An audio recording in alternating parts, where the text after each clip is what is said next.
With Ukraine now using U.S.-supplied cluster munitions to try and penetrate the Russian army's entrenched positions on the southern front, Russian leader Vladimir Putin ripping into the U.S. and its allies for aiding Kyiv. The whole world can see that the supposedly invulnerable equipment that the West boasted about is on fire, and technically, it is often even inferior to some Soviet-made weapons. Yes, of course, additional Western armaments can be supplied and thrown into battle. This, of course, causes us certain damage and prolongs the conflict. But while Putin tries to project superiority on the battlefield, at home, the Kremlin continues to silence critical voices, even some of those supporting their war. Prominent military blogger Ígor غيركين, who also goes by Ígor Strelkov, arrested today, his wife said, after remarks blasting the lack of progress of Russia's military campaign in Ukraine. The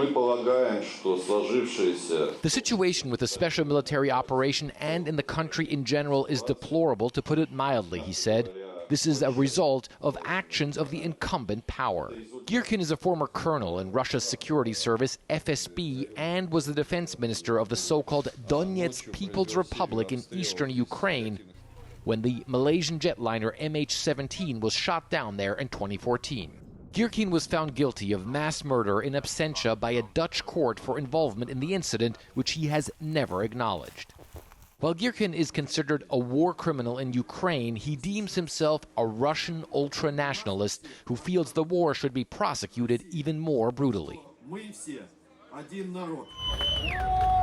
Putin's grip on power was only recently challenged by the uprising of the Wagner private military company and its boss, Yevgeny Prigozhin.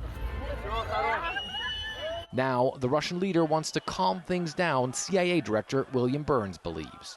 Putin is trying to buy time as he considers what to do with Wagner and what to do with Prigozhin himself.